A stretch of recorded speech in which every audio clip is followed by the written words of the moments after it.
Nagsimula ang eksena sa gitna ng pagkapinsala, at isang lalaki na hinihingal habang hawak ang leeg ng isang lalaki na may puti ang buhok.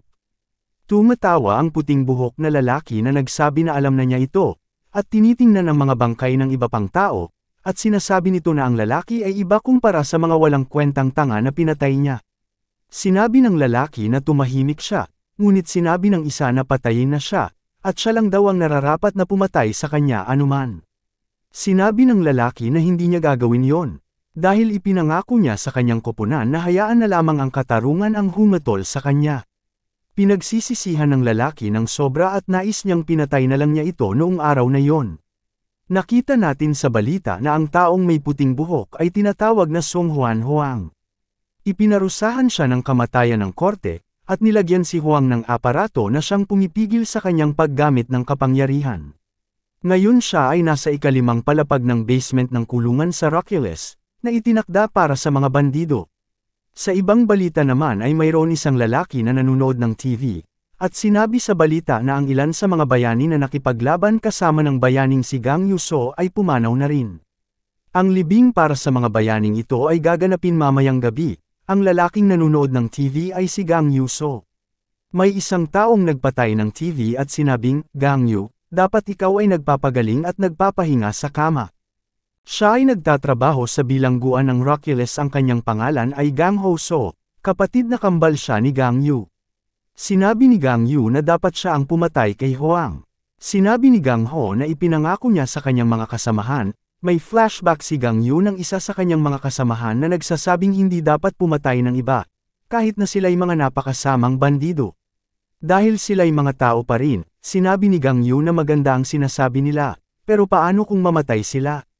Sinabihan lang siya nito na ay pangako sa kanilang lahat na hindi niya papatayin ang sinuman. Anuman ang mangyari, sinabi ni Gang Ho na sumasang-ayon siya sa kanya, dapat hatulan ng batas ang mga nagkasala. At gaya niya, na isang opisyal ng koreksyon ay kinakailangang tumulong sa pagpapatupad ng mga hatol na iyon.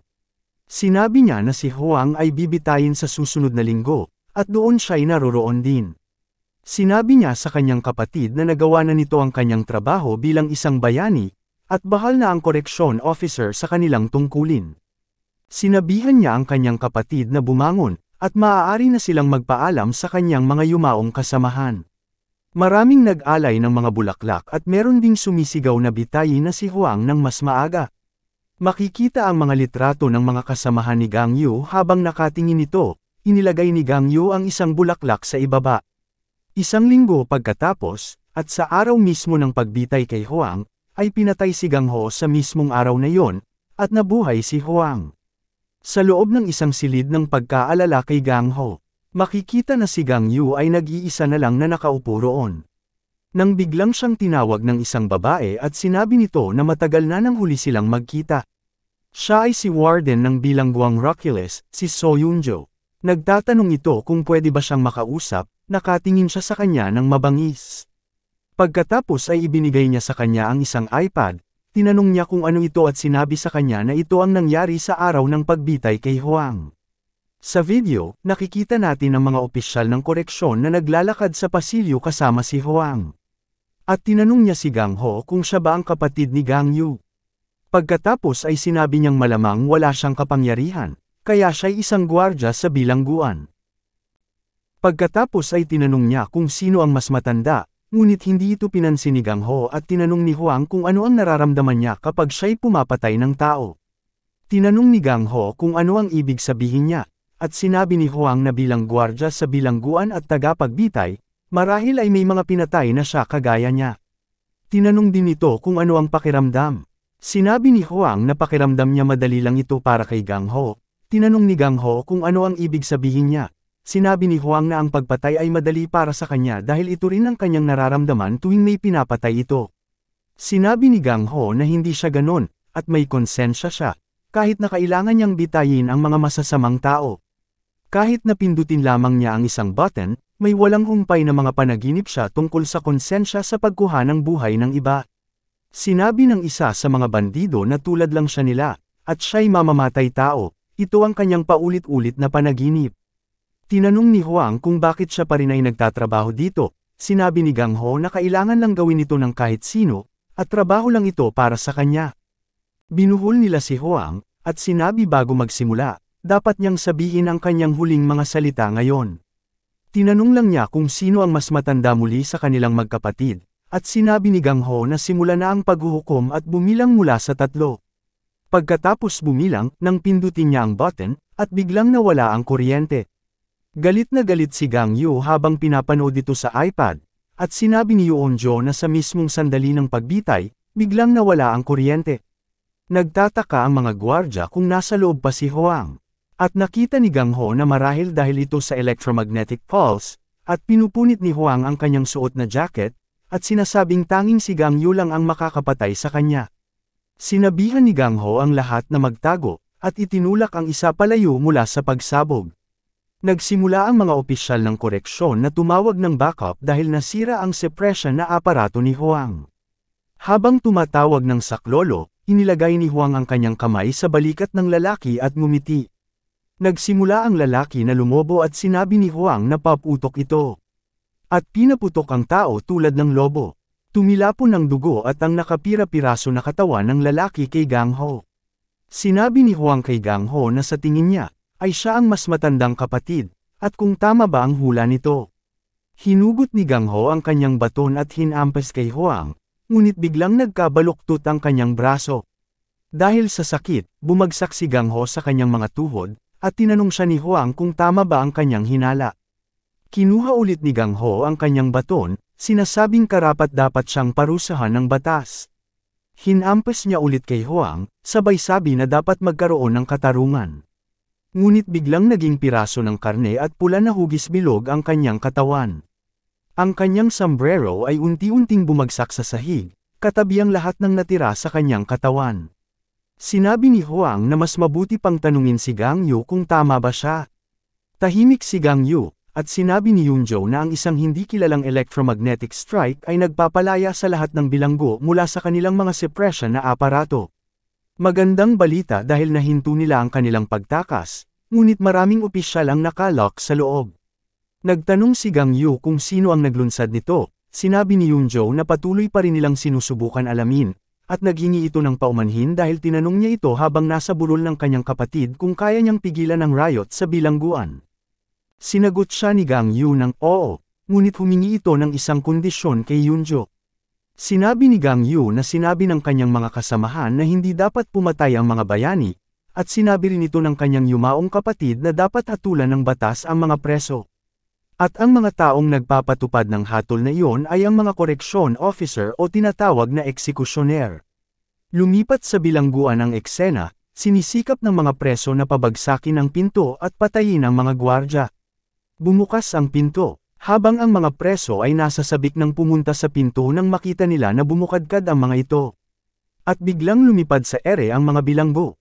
Nagtataka sila kung ano yon, habang nakikita natin ang hugis ni Gang Yu sa pintuan, sinabi niya na hindi siya naririto bilang isang bayani. Ngunit naririto siya bilang kanilang tagapagbitay, at ipinakilala ang sarili bilang kanilang correction officer. Nagtataka ang mga bilanggo kung bakit isang bayani ang nagsusuot ng uniforme ng mga gwardya. Ngunit sinabi nilang nagagalak sila na makilala siya, at diretsahang sumugod sa kanya ang mga bilanggo. Nang papalapit na ang mga ito ay sinuntok niya ito gamit ang kanyang kamao at nilagyan ito ng pulang kapangyarihan na may hugis bilog. Sa lakas ng pag-atake nagkalasog-lasog ang mga katawan ng bilanggong sumugod. Ang mga bilanggong hindi nataman ay naguguluhan at nakatingin sa kanya na may takot. Nagsalita si Gang Yu gamit ang kanyang mikropono at sinabi sa kanila na makinig, sa ilalim ng utos ng pamahalaan, ang lahat mula sa ground floor at unang palapag, hanggang sa pangalawang, pangatlong at ikaapat na palapag, hanggang sa dulo ng ikalimang palapag, ay pupuntahan niya lahat ito. Natutuwa si Huang na nandito siya, at sinabi ni Gang Yu na papatayin niya ang sinumang hindi sumunod sa kanyang daan pababa. Nagtatanong ang mga bilanggo kung talagang papatayin niya silang lahat, sinabi ni Gang Yu na marami na rin silang pinatay, kaya bakit sila nagagalit?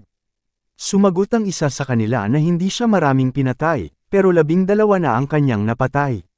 Sinabi naman ng isang lalaki na hindi rin siya masyadong gumawa ng masama, pero 7 tao na ang kanyang pinagputol-putol. At may isang matabang lalaki na may kasong pagkidnap ng mga bata at rape, ay nagsalita na hindi siya masyadong pumapatay ng tao. Sinabi ng mga bilanggo na hindi siya ang magdedesisyon kung mamamatay sila o hindi, at dapat kumuha sila ng mga abogado. May isan pang lalaki na hindi nagsasalita na kulay green ang buhok, sinabi nito na nagiging maingay na, at habang abala si Gang Yu, pwede niyang gamitin ang pagkakataon na ito para tumakas. Ipinagana niya ang kapangyarihan nito, kumikilos sa paligid ng kwarto ng mabilis. Sinabi niya na oras na para makatakas sa lugar na ito, ngunit bigla na lang may sipa na paparating sa kanyang mukha. At nabigo ito sa pagtakas. Sinabi ni Gang Yu na magbibigay siya sa kanila ng pagpipilian, pwede nilang isuot ang kanilang mga suppression aparato at bumalik sa kanilang mga selda, at maghintay sa paghuhukom. O mamamatay sila ngayon sa kanyang mga kamay, nanginginig sila sa takot nang marinig ito. May isa sa kanila ang tumawa sabay sabi na ang pangalawa ay ang pinakamainam na pagpipilian.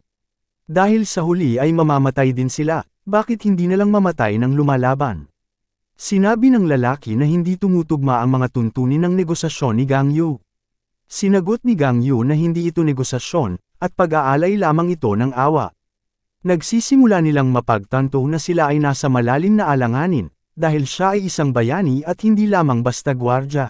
Habang nag-uusap sila tungkol sa paglalagay ng kanilang mga aparato, at ang lalaki mula kanina ay ipinagana ang kanyang kapangyarihan at sumigaw, sinasabing pakinggan siya habang ang kanyang boses ay naririnig sa buong palapag. Lumingon sila sa kanya, sinabi niya na kahit bayani pa si Gang Yu ay kaya nila ito labanan dahil nag-iisa lang ito at marami sila laban sa kanya. Sinabi niya na sa katunayan, siya ay pumatay na ng isang bayani na may pangalawang antas, at ginawa ito sa tulong ng teamwork. Nagsimulang ngumiti ang lahat, sinasabing ibig sabihin nito ay kaya nilang magawa na manalo. Sinabi ng lalaki na tama, pwede nilang madaliin ito at agad na makatakas. Sinabi ni Gang Yu na siya marahil ang basura na iniulat sa kanya ng warden. Lumipat ang eksena kay Yanzhou na nagsasabing ang mga bilanggo ay nahahati ayon sa antas ng banta. Ang ground floor ng basement ay may 300 serial killer, ang unang palapag ng basement ay may 100 kriminal na kayang magwasak ng mga bayan. Ang pangalawang palapag naman ay may 30 na tao na kayang magwasak ng mga lungsod. Ang ikatlong palapag naman ay may 10 tao na kayang sirain ang isang bansa. Ang ika-4 na basement ay may 5 tao na nagdudulot ng banta sa isang buong kontinente. At ang ika-5 at huling palapag ay may 3 na tao, kasama si Huang na nagdadala ng mga panganib sa buong mundo ng mga tao. Sinabi ni Yanzhou na alam niya na marami siyang haharapin, pero hindi niya kailangang harapin silang lahat. Nakikita natin sa pangalawang palapag ang dalawang magkapatid na may grupo ng mga bilanggo na pilitin silang aminin ang kanilang mga kasalanan. Sa ika-5 palapag, makikita natin si Huang na lumalapit sa isang babae na nakaupo sa katawan ng mga tao at sinabi niya na hindi niya alam na may iba pang nasa ibaba. Lumalabas na hindi pala magkaibigan ang lahat ng mga bilanggo. Nakangiti si Huang, sinasabing pwede niyang ubusin ang oras habang naghihintay kay Gang Yu ngayon. Sinabi ni Yanzhou na medyo iba ang sitwasyon sa ground floor. Dahil nagkakaisa ang lahat sa ilalim ng isang lalaki. Si Hilson, may kapangyarihan siyang magtawag at magbigay lakas sa mga nasa paligid niya. Sinabi ni Gang Yu na alam niya na si Hilson ang umatake sa isang ospital kasama ang 30 iba pang kriminal, at ginawa nila ito upang patayin ang 7 sibilyan at isang bayani. Sinabi ni Hilson na 10 tao ang pinatay niya, dahil nagbubuntis ng kambal ang bayaning pinatay niya. Kinausap ni Gang Yu si Yanzhou sa kanyang radyo at sinabi na baka kailanganin niyang gumamit ng puwersa, nagtatanong siya kung matibay ba ang bilangguan. Sinabi ni Yanzhou na hindi ito kayang give-in kahit anong gawin niya, iginagarantiya niya ito. Sinabi ni Gang Yu na hindi siya mag-aatubiling gawin ang kanyang gusto, sumagot si Hilson na nambobola lang siya, halos wala kang nagawa sa mga kasamahan mo na bayani.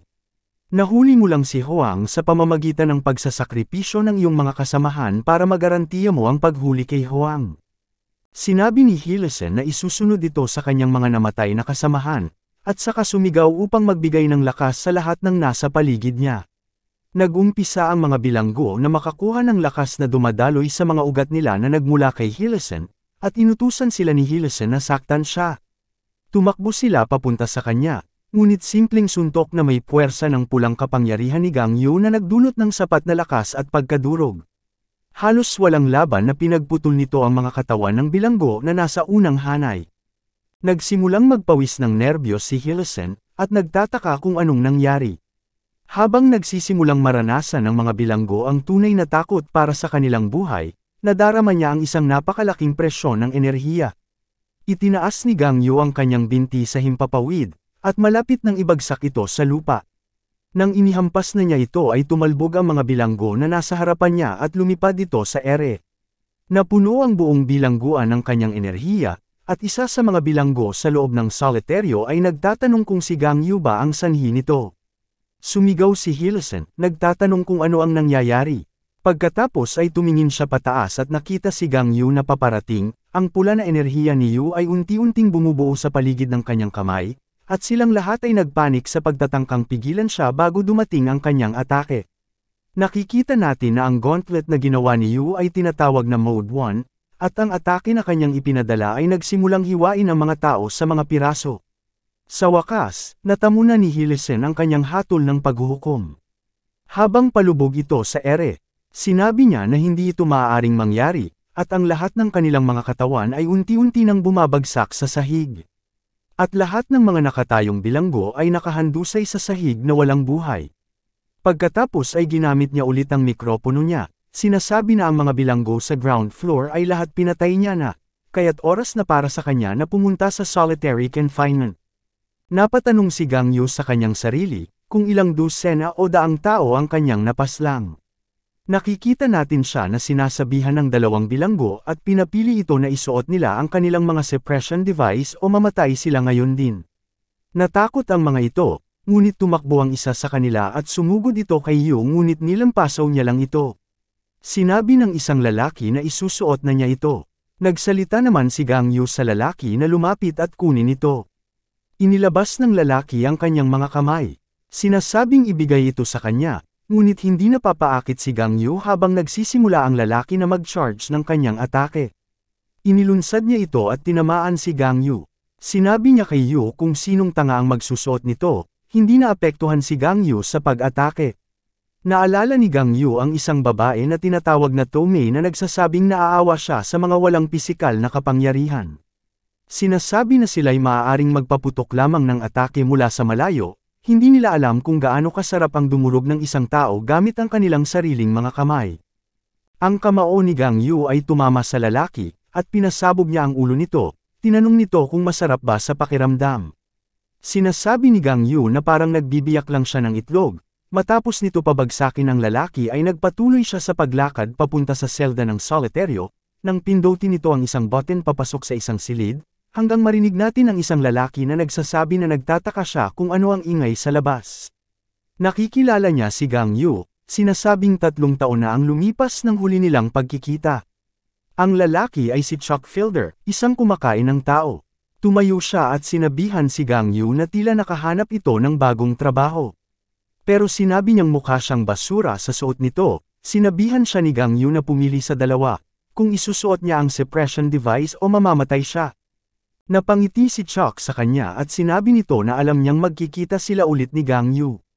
Lumipat ang eksena sa nakaraan, at makikita natin na siya ay ginapos ng mga equality team, at si Gang Yu ay tumitingin sa kaldero na may lamang loob ng mga taong biktima ni Chuck. Tinanong siya ni Chuck kung mukhang masarap ba at winika na ito'y mga sariwang tao na pinatay niya, kaya masarap pa rin. Galit na galit si Yu sa kanyang binigkas at napatitig sa kanya ang mga kasamahan niya, habang umaatake ito para tapusin si Chuck. Ngunit sumigaw ang babaeng blonde ang buhok kaya napahinto ito sa pag-atake. Napalingon si Gang Yu sa babae at nakita niya na mukha itong malungkot, sabay ang bigkas sa kanya na huwag. Kaya umalis si Gang Yu sa lalaki at habang nakatalikod ito ay tinukso siya ni Chuck sabay sabi na mukhang malungkot si Gang Yu nang pigilan siya ng kanyang mga kasamahan sa pagpatay sa kanya. Bumalik ang eksena sa kanila at sinabihan siya ni Gang Yu kung hindi ito masagot, ay papatayin siya nito. Tinanong siya ni Chuck kung alam ba ni Yu kung bakit siya pumapatay ng tao.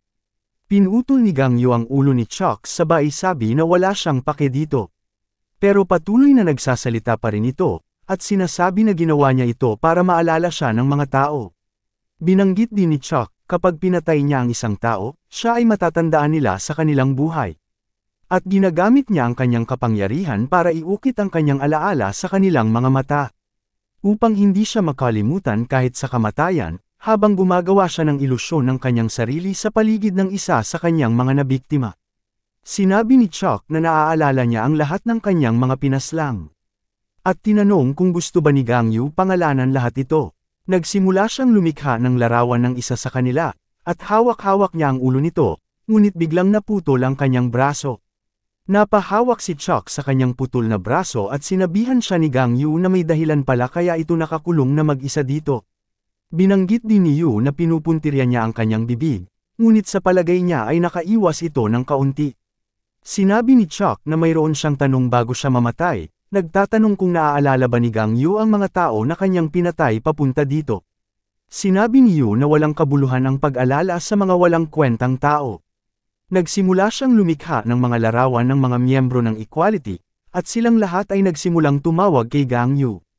Ngumingiti ng malawak si Chuck, nagtatanong kung tatanawin ba niya ito. Lumalapit sila sa kanya, ngunit walang pag-aatubili dinudurog niya ang mga ito. Nagtatanong si Gang Yu kung may iba pa siyang mga diskarte, at nagulat si Chuck. Sinasabi niya na hindi siya makapaniwala na hindi man lang siya nag-aksaya ng isang segundo para mag-isip, sinambit ni Yu na dahil sa sila ay pawang mga halusinasyon lamang, at pagkatapos ay hiniwa niya si Chuck sa gitna. Habang bumabagsak si Chuck sa lupa, sinabi ni Yu na hindi na siya isang bayani, kundi isang correction officer. Nagsalita si Chuck na hindi siya isang prison guard, kundi siya isang halimaw lamang, at wala siyang pinagkaiba kay Huang. Hindi masaya si Yu sa narinig niya.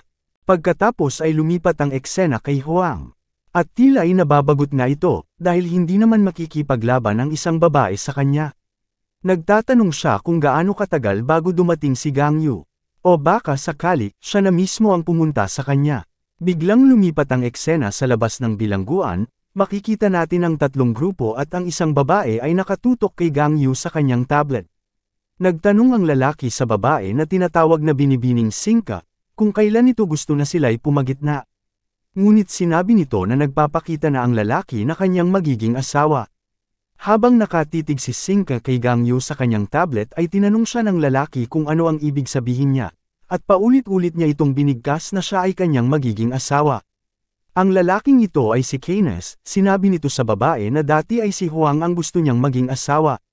Nagsalita din ng isang babae na si Gato na kaya nga nila pinaputok ang EMP strike para maisalba nila si Huang.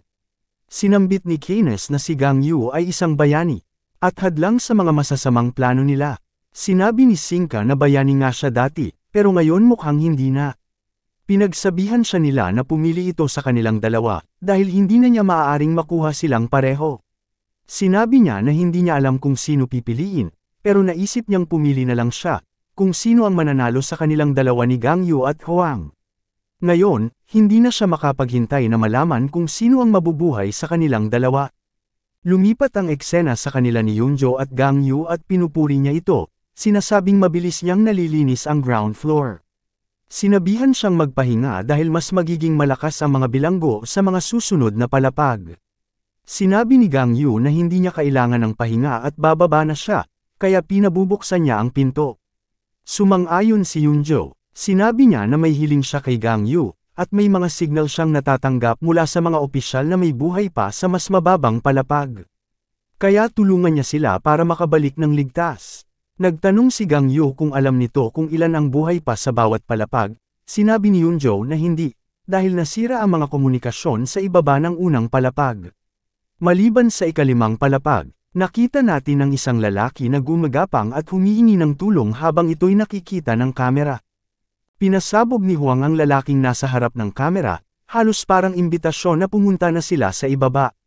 Sinabi ni Gang Yu na aalis na siya, at sinabi ni Yunjo na buksan ang mga pintuan.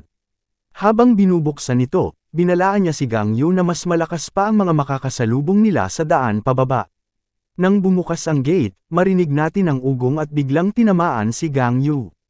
Habang may grupo na nagsisimula ng pumipigles, binambardyahin nila si Gang Yu ng mga atake sa malayong distansya, sinasabi na alam nilang darating siya. Napasigaw si Yunjo sa kanya, at sinabi ng isang lalaki na hindi niya dapat problemahin ng iba, dahil may sarili siyang mga suliranin na dapat harapin.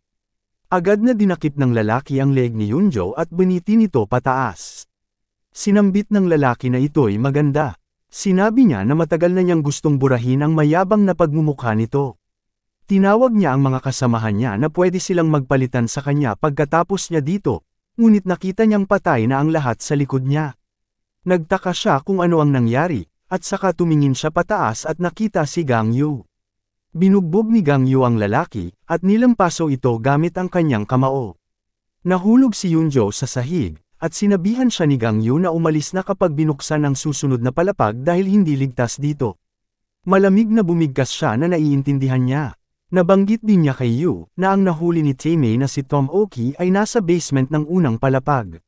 Sinabi ni Yu na alam niya, at pumunta na siya doon.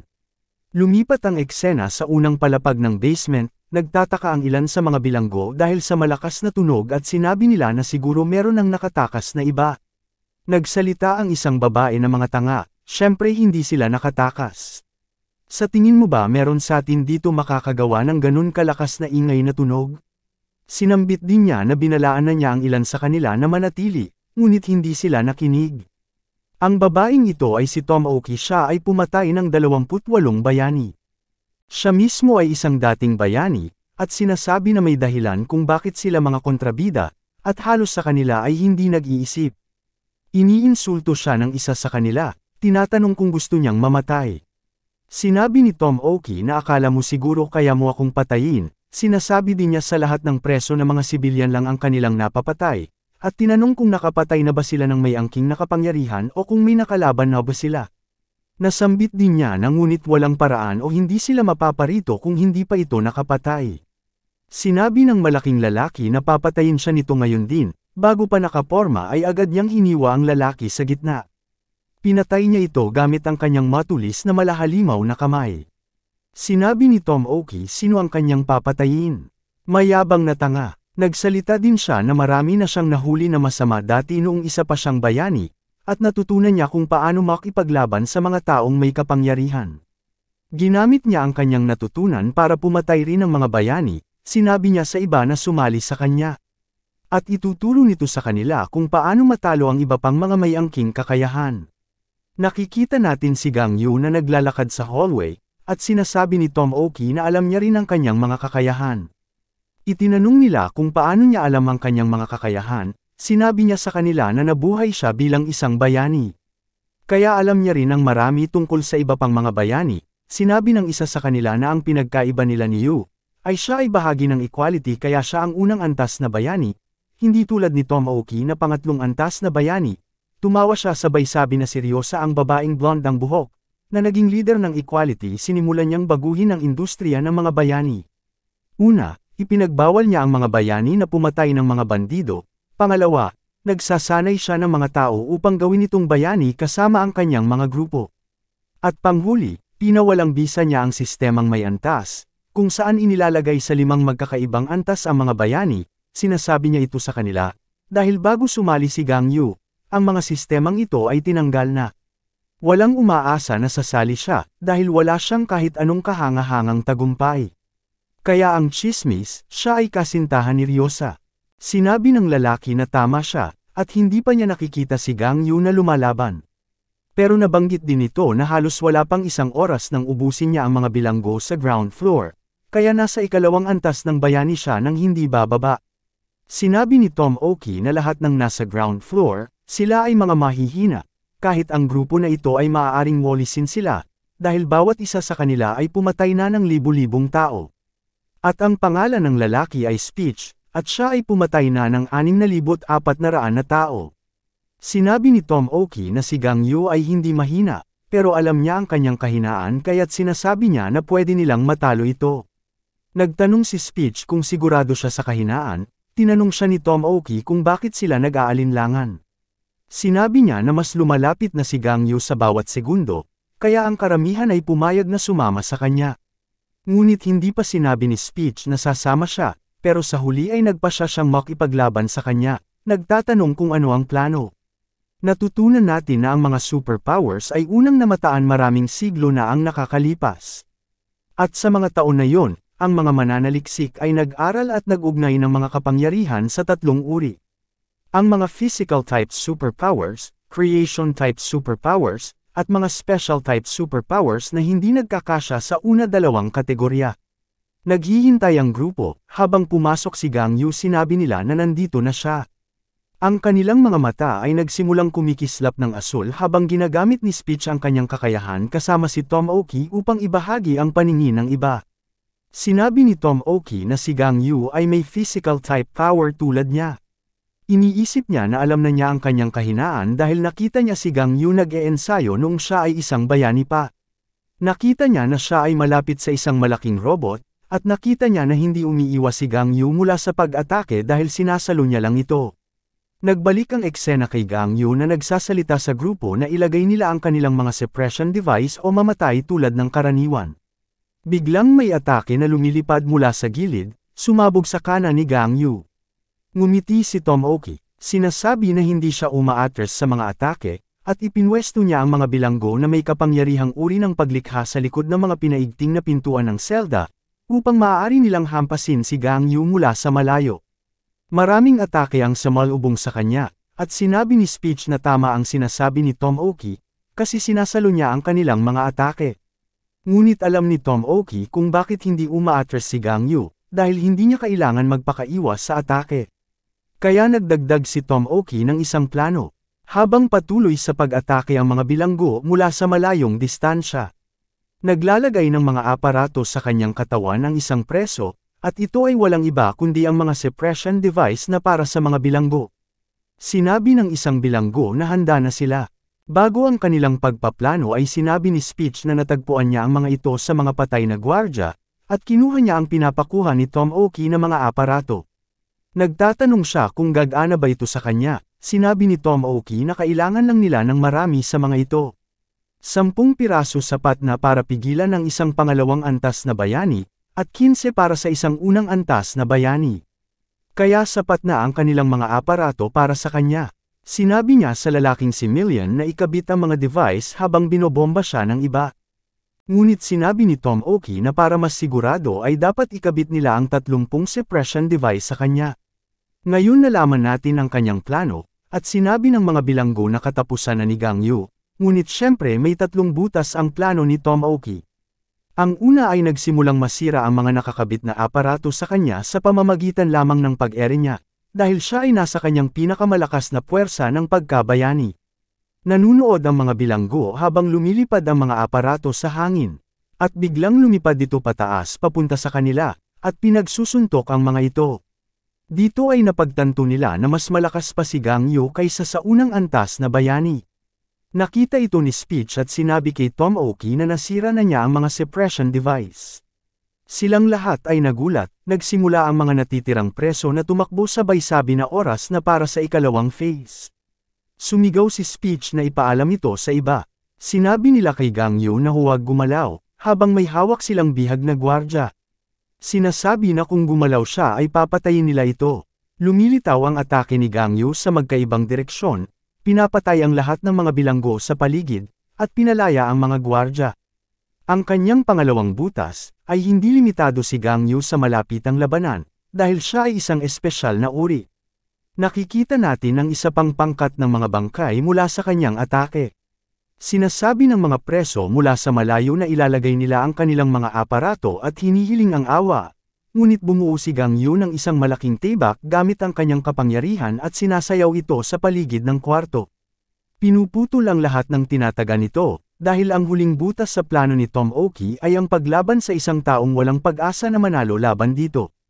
Nanunood si Speech habang nangyayari ito, at sinambit sa kanya kung mayroong backup na plano si Tomoki, ngunit siya ay nawawala ng kaisipan. Sinabi ni Speech na alam niya na ang pagtitiwala sa kanya ay isang pagkakamali, habang si Tomoki ay nagtataka kung bakit hindi gumana sa kanya ang 30 na aparato, at sinabi ni Speech na ilalagay na lang niya ang kanyang suppression device para hindi siya patayin ni Gang Yu.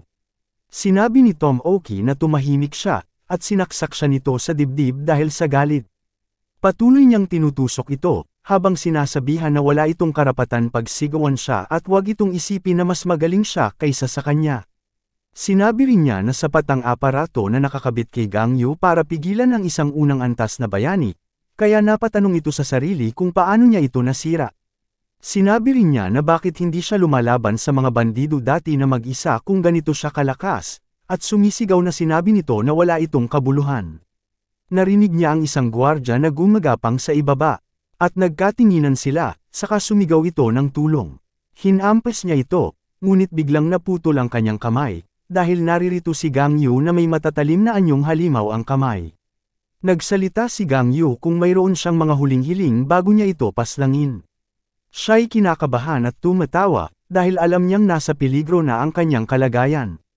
Tinanong ni Yu kung ito na ba ang kanyang mga huling salita, at tinanong siya ni Tomoki kung totoo nga ba napatay na ang lahat ng iba pang mga bayani ng equality. Sinabi ni Yu na oo, at sinabi rin niya na kahulugan nito ay patay na rin si Tomei. Ano? Hindi siya sumagot, at napagtanto niya na ang ibig sabihin nito ay oo. Sinabi ni Tomoki na sinabihan niya ang kanyang kapatid na huwag maging bayani, ngunit hindi ito nakinig. Pagkatapos sinabi niya na hindi siya makapaniwala na pumatay si Yu ng mga tao kahit kabilang ito ng equality bilang bayani. At tinanong kung alam ba ng iba tungkol dito. Sinabi niya na tiyak na alam niya kung gaano kahirap ang pinagtrabahuhan ni Ryosa upang baguhin ang industriya, ngunit binaliwala lamang ni Gang Yu ang lahat ng kanyang pinagpagyaran, kaya siguradong nagmumulto na ito sa kanyang libingan. Tinanong siya ni Gang Yu kung tapos na ba ito. Lumipat ang eksena sa nakaraan ni Tomoki. Sinasabi na may mali sa industriya ng mga bayani, ang katotohanan ang mga bayani ay naglalaban sa mga mas-asama. Nakikita natin ang isang lalaki na may hawak na babae bilang bihag, at nagbabanta ito sa bayani.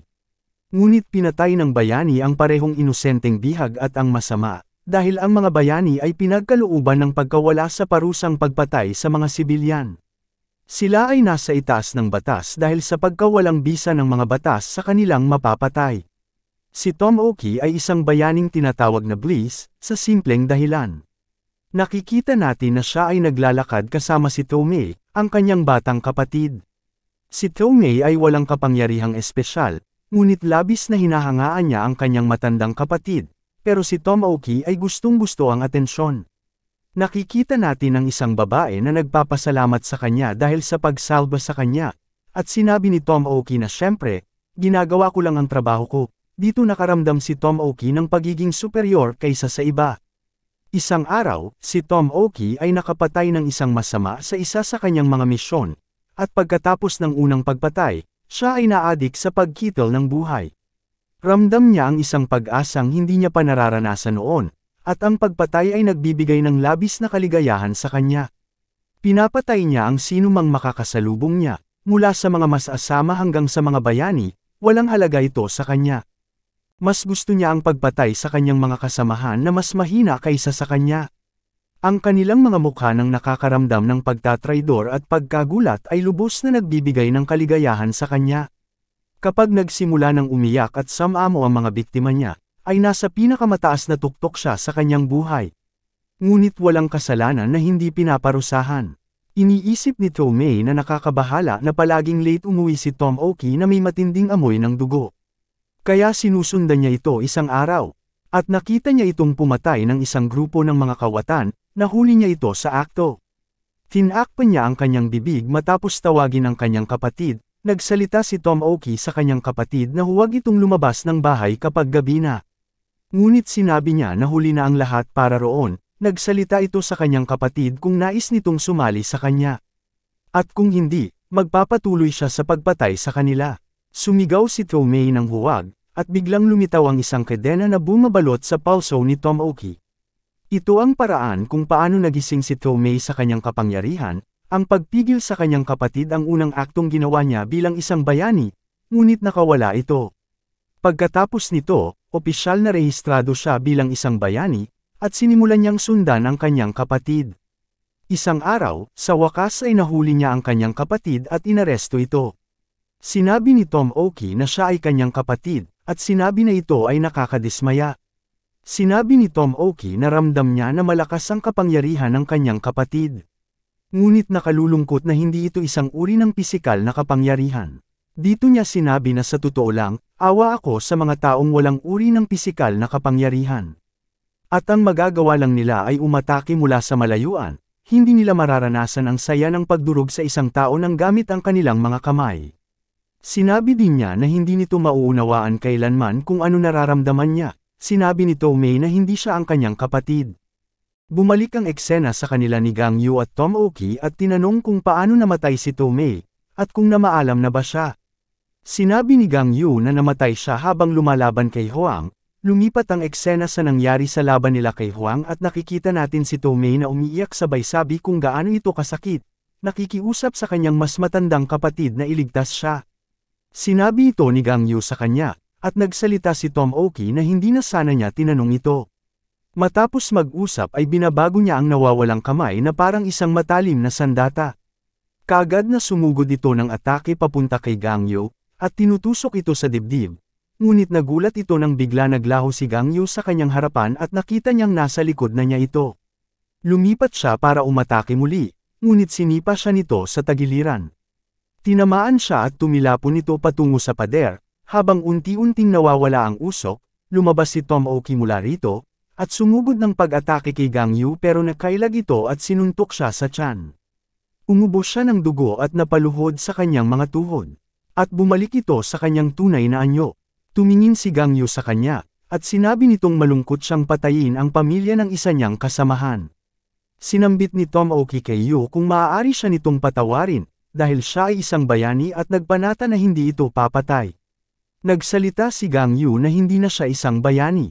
Lumalapit si Tomoki na huwag siyang patayin, sinasabi na hindi niya talaga gustong mamatay. Binanggit ni Gang Yu sa kanya na, tingnan mo ang iyong sarili. Di ba ito ang iyong karaniwang naririnig habang pinapatay mo ang iba? Nagtanong si Yu kung ano ang kanyang tugon sa kanila habang nagmamakaawa sila, nagsimulang umiyak at tumawa si Tomoki. Nagsimulang pamwesto si Gang Yu sa kanyang pag-atake at napapalibutan ng pulang enerhiya ang kanyang kamao. Ang suntok ay nagdulot ng sapat na ingay at pagyanig sa buong palapag ng bilangguan.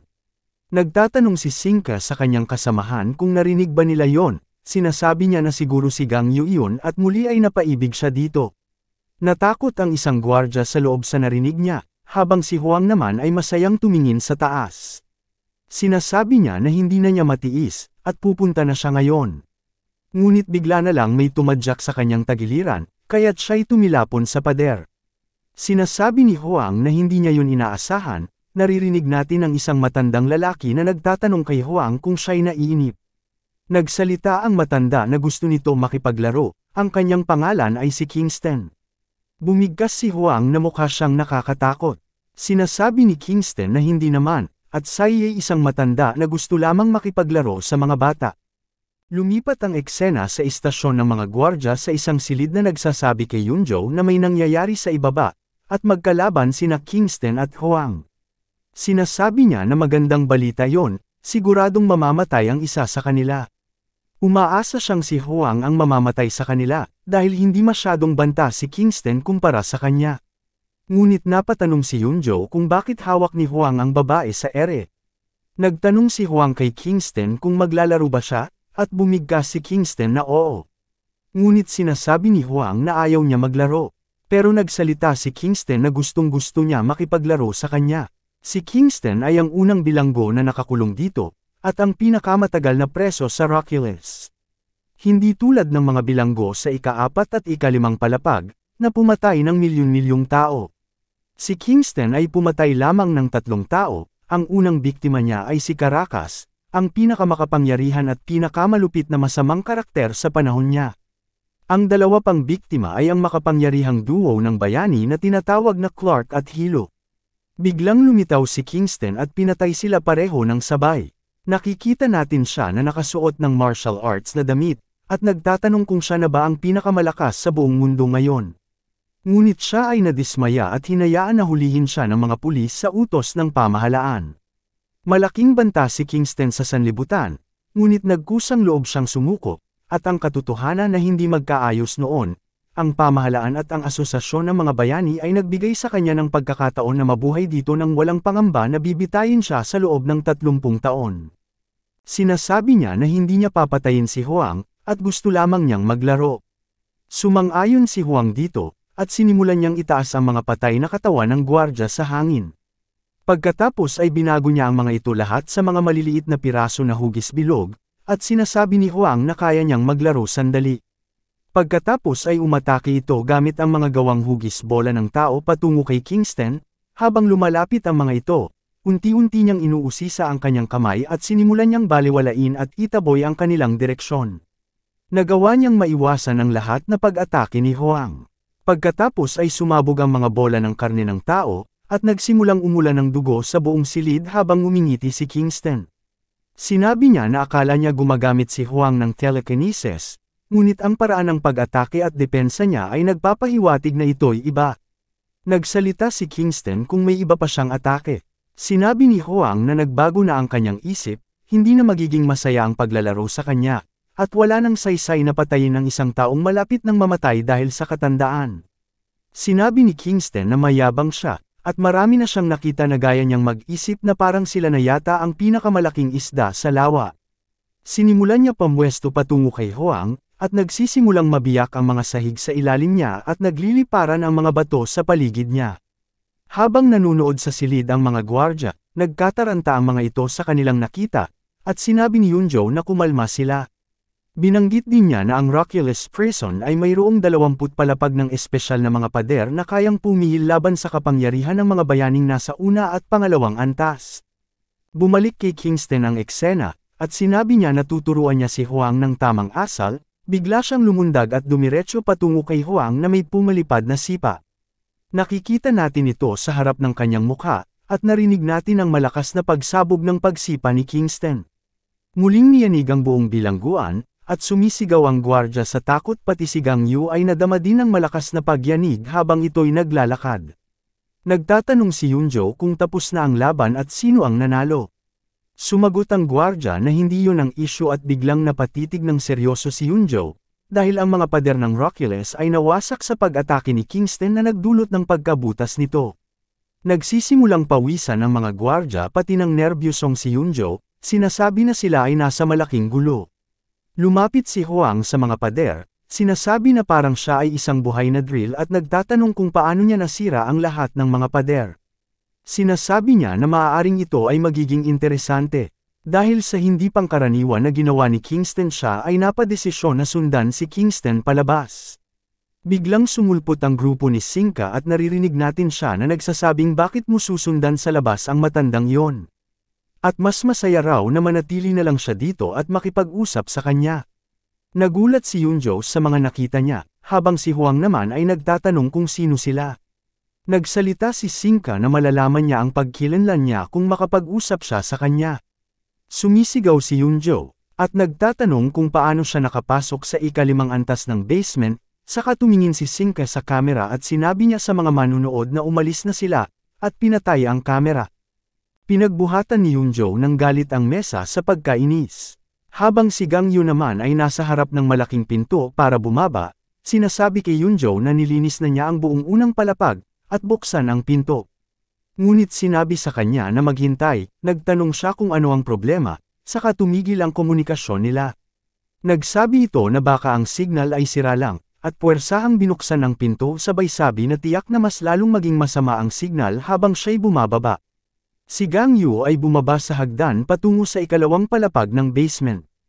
Habang ang amoy sa ground floor at unang palapag ng basement na binabalot ng amoy dugo ang paligid. Wala namang mabahong amoy sa ika-2 palapag ng basement. Sa katunayan, walang nakikita o patay na katawan.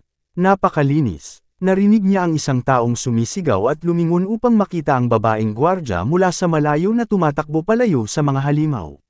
Sumisigaw ito, sabay sabing lumayo kayo sa akin. Pagkatapos makita si Gang Yu, tinawag siyang Gang Hu ng babae, at agad na umatake ang mga halimaw sa kanya. Ngunit sila'y naglaho na lang sa pag-atake ni Gang Yu. Nagtataka ang babae kung ano ang nangyari, at tinanong siya ni Gang Yu kung okay ba siya. Tinawag siya ulit ng babae na Gang Hu, at niyakap siya. Sinabi niya na akala niya ay nasa ika-5 palapag siya, at nagtanong kung ano ang ginawa niya. Nagtataka kung bakit hindi niya sinabi sa kanya tungkol sa kanyang mga superpower.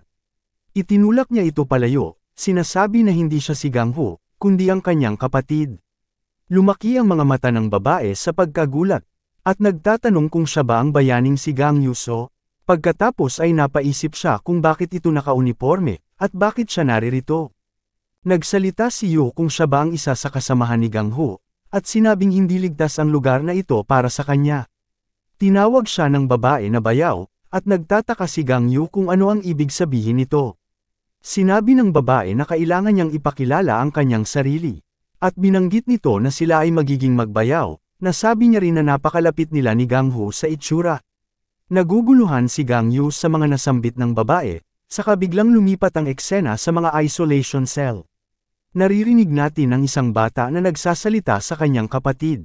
Sinasabi na tila may dumating na dayuhan. Sila ay magkapatid na ang pangalan ay Mael at Mil, at nagtataka kung ilang kasalanan ang nagawa ng dayuhan sa kanyang buhay. Sinabi ni Mael na pinatay ng dayuhan ang kanyang mga aso. Sinabi ni Mil, na totoo ba? Simple lang ang dapat gawin sa dayuhan at papuntahin ito sa impyerno. Bumalik ang eksena sa kanila ng babae at kay Gang Yu. Nabanggit nito na nakita niya lang si Gang Yu sa mga larawan, at mas pogi siya sa personal. Ipinakilala ng babae ang kanyang sarili na si Jia Hong, isang officer din sa Roculus Prison. Sinabi ni Gang Yu na nabanggit ng kanyang kapatid na meron itong girlfriend, pero hindi nito nasabi na ito ay magpapakasal. Nagsalita si Jia na meron isang bagay pa bukod dito, at tinuro ang kanyang tiyan, sabay bigkas na nandito ang kanyang pamangkin. Nagulat si Gang Yu na buntis pala ito, at sinabi ni Jia na wala pang isang buwan, kaya hindi pa ito halata at ilang araw pa lang nila nalaman na buntis siya. Kaya binanggit sa kanya ni Gang Ho na siya na ang bahala magsabi sa kanya pagkatapos ng eksekusyon ni Huang. Tinanong ni Yu kung totoo ba ito. Ibinigkas niya na oo, at tinanong kung may problema ba. Siya ay mukhang malungkot na nagsalita na wala naman. Pagkatapos ay tinanong siya ni Jia kung ano ang kanyang ginagawa dito at kung siya ba ay nandito para pigilan ang riot. Nabanggit din niya bakit ito naka-uniforme. Sinagot siya ni Gang Yu na oo, at binanggit niya na siya ay isang espesyal na opisyal ng koreksyon, at binigyan siya ng utos na ipatupad ang eksekusyon sa lahat ng mga bilanggo sa Roculus. Tinanong siya kung bakit siya ang gumagawa nito, at kung pinilit ba siya ng warden. Sinabi niyang ipaliwanag niya ng mabilisan, at isiniwalat niya kung paano hindi nagtagumpay ang eksekusyon ni Huang dahil sa EMP strike. Nagtataka siya kung sino ang gumawa noon, at sinabi niya na sinusubukan pa rin nilang alamin. Nagumpisa siyang magpanik, nagtatanong tungkol kay Gang Ho. Sabi niya baka nandoon pa rin ito sa ikalimang palapag. Sasabihin na sana nito na patay na si Gang Ho, ngunit dahil alam niyang buntis siya, nagpasya siyang magbigay ng maling impormasyon, at sinasabi na nagpapadala na siya ng mga rescue signal papunta sa ikalimang palapag. Nagbuntong hininga siya ng maluwag, sinasabi na natutuwa siya sa narinig niya. Nagsalita si Gang Yu na hindi ligtas dito, at dapat na siyang umakyat, ngunit sinabi ni Jia na mananatili siya rito. Nabanggit din niya na magiging madali para sa kanya na bumaba sa pamamagitan ng tulong nito. Tinanong siya ni Yu kung bakit niya naisip yon. Nasambit niya na kaya niyang basahin ang alaala ng isang tao sa pamamagitan ng pagtingin sa kanila, dahil ang kanyang kakayahan ay psychometry. Sinabi ni Jia sa kanya na hindi niya binasa ang kanyang mga iniisip. At ginagawa lamang niya ito kapag may mabuting dahilan.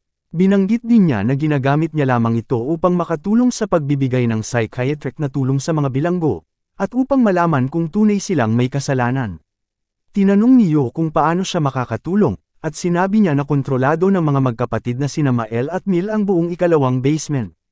Parehong may espesyal na uri ng kapangyarihan ang dalawa.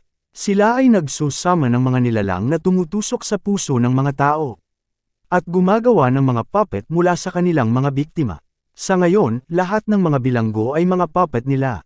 Sinabi ni Yu na alam niya ang kanilang mga kapangyarihan, dahil sila ay mga estudyante ni Mago. Hindi niya kailangan ng impormasyon tungkol sa kanila. Kaya sinabihan niya si Jia Hong na umalis na dito at bumalik na sa taas. Sinabi niya na hindi, dahil ilan sa kanilang mga puppet ay mga gwardya. Nasambit din nito na hindi niya makikilala ang mga opisyal mula sa mga bilanggo dahil sila ay naging mga puppet na lamang. Ngunit kaya niyang suriin ang kanilang mga alaala at may bukod ang bawat isa sa kanila. Sinabi ni Gang Yu kung sila ay mga manika na nga, ibig sabihin wala na silang buhay. At wala na silbi para malaman kung sino ang bilanggo o hindi. Sinabi ni Jia Hong na buhay pa rin sila, at magiging maayos na kapag sila ay nakawala sa kapangyarihan ng magkakapatid. Ngunit sinambit ni Yu na hindi na ito pakakawalan nila. Nagsalita si Jia na nakaya niyang kumbinsihin ang mga ito. Ipinaliwanag ni Yu na hindi ito ligtas para sa kanya at isipin niya ang sanggol sa kanyang sinapupunan, at parang naguguluhan na siya. Sinabi ni Jia Hong na magiging ina siya, ngunit una sa lahat isa pa rin siyang correction officer. Kaya kailangan niyang gawin ang kanyang trabaho. Naalala niya na sinabi ng kanyang kapatid ang parehong salita.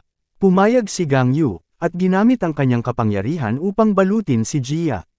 At itaas siya sa himpapawid, at lumikha ng pulang barikada sa paligid niya. Nagtanong si Jia kung ano ito, at sinabi ni Yu na ito ay kanyang kapangyarihan na magsisilbing proteksyon para sa kanya. Nagtanong siya kung makakaapekto ito sa kanyang katawan, at sinabi na nakakaramdam siya ng kakaiba. Habang naglalakad silang dalawa ay meron silang nakita na kakaibang nilalang na may kulay dilaw na korona sa taas ng ulo, at sinabi ni Jia na ito ang kapangyarihan ng kuya na si Mil. Nabanggit din nito na dapat niyang tandaan na nasa ilalim ng kanilang kontrol ang mga gwardya. Tinanong siya ni Gang Yu kung alin sa kanila ang gwardya, sinabi niya na hintayin, at sinimula ni Jia ang paggamit ng kanyang kapangyarihan at sinabi nito sa kanya na ang dalawang nasa likod ay ang gwardya. Nagsalita si Jia na unahin muna ni Yu na pasukuin sila at pagkatapos ay paghiwalayin. Sinimulan na ni Gang Yu ang kanyang kapangyarihan sa pagbalot nito sa paligid ni Jia Hong, upang pagtakpan ang kanyang paningin. Nagtatanong siya kung ano ang nangyayari. Sinabi niya na may mas madali pang paraan para gawin ito, at itinali ang katawan ng mga gwardya. Dumating ang isa sa mga manika at sumugod sa kanya, ngunit pinutol niya ang ulo nito. Sinabi niya na plano pa rin niyang patayin ang mga bilanggo, at yun ang pinakamadali para paghiwalayin ang dalawang grupo. Matapos patayin ang isa pa, ginamit niya ang kanyang kapangyarihan upang mabilis na hiwain ang natitirang mga manika. Samantalang hindi ito nakikita ni Jia ang mga nangyayari. Nakikita natin ang isang orb habang nagmamasid sina Mael at Mil at pinapanood nila si Gang Yu na lumalaban sa mga manika. Tinanong ni Mael ang kanyang kapatid kung ano ang iniisip niya, kung baka mas malakas at mas mabilis siya kaysa sa kanilang guro. Sinabi ni Mil na hindi ko alam, nagsalita ang kanyang kapatid na ibig sabihin mas malakas pa siya kay Ryosa. Hindi sumagot si Mil, at sinambit ng nakababatang kapatid na siya ay natatakot sa kanya. Nagsalita si Mil sa kanya na huwag ito mag-alala, dahil marami itong mga manika na haharapin, kaya hindi ito magiging madali kay Gang Yu na patayin sila. Sumigaw si Jia at nagtanong kung bakit niya hinarangan ang kanyang paningin. Humingi ng pasensya si Gang Yu at sinabi niya na dapat sana'y binalaan niya ito ng maaga. Nagtanong siya kung ano ang nangyari, at nagsalita si Gang Yu na binukod niya ang mga gwardya at isinagawa ang eksekusyon sa mga bilanggo. Nagtanong siya kung paano, dahil ang lahat ng mga aparato para sa eksekusyon ay nasa ikalimang palapag lahat. Sinabi niya na siya mismo ang nagpatupad nito. Sinabi ni Jia kung pinatay ba nito ang mga bilanggo.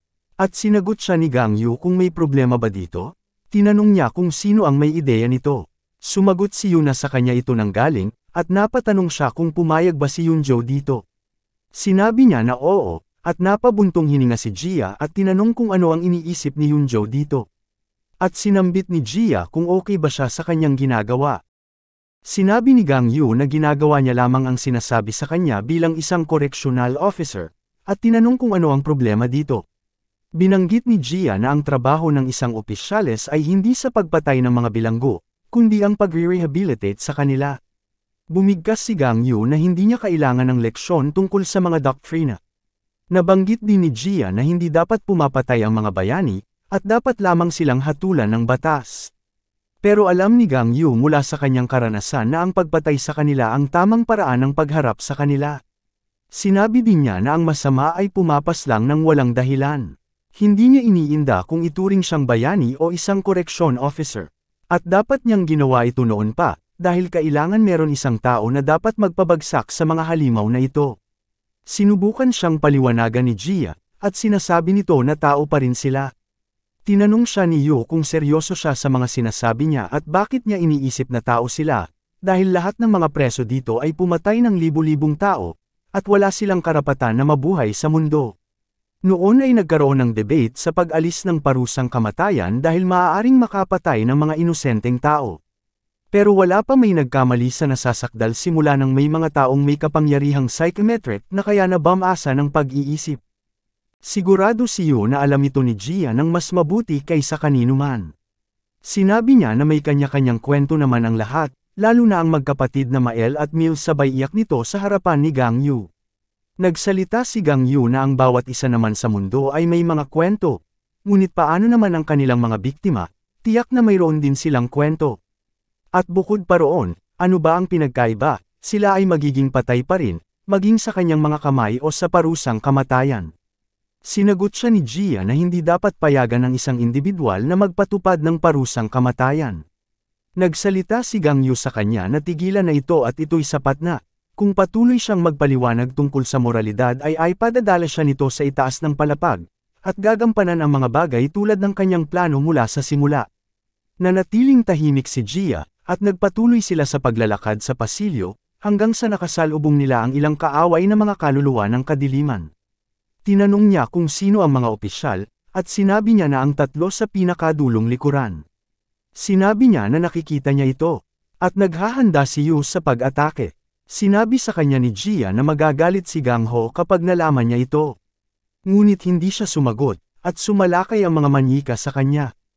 Isang manyika ang samugat sa leeg niya, ngunit hindi siya nag-aalala na umiwas at nasira ang espada.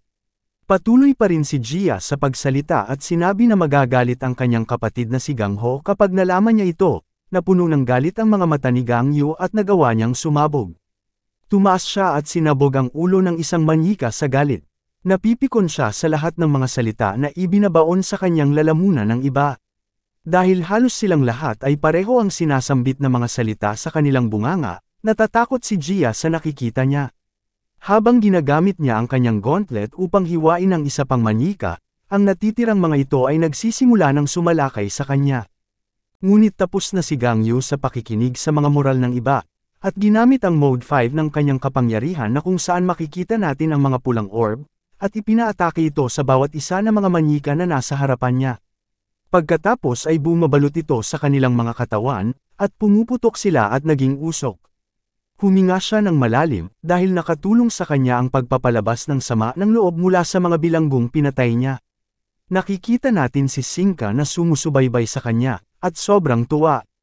Sinasabi na mas gumagwapo siya habang lumilipas ang bawat minuto. Patuloy siyang naglalakad at sa pagpatay ng mga bilanggo at pagligtas sa mga gwardya. Sinabi ni Gia na nakikita niya ang tatlong opisyales sa harapan niya. Kasabay nito biglang bumukas ang isang malaking pinto habang tinatanggap sila ni Mael at Mil sa kanilang maligayang pagdating. Habang sa likuran ng magkapatid ay meron isang malaking nilalang, nagsalita si Gang Yu na, mabuti dahil sila na mismo ang pumunta para makita siya. Para makatipid ito sa oras. Sinabi ni Gang Yu na nagagalak itong makilala sila.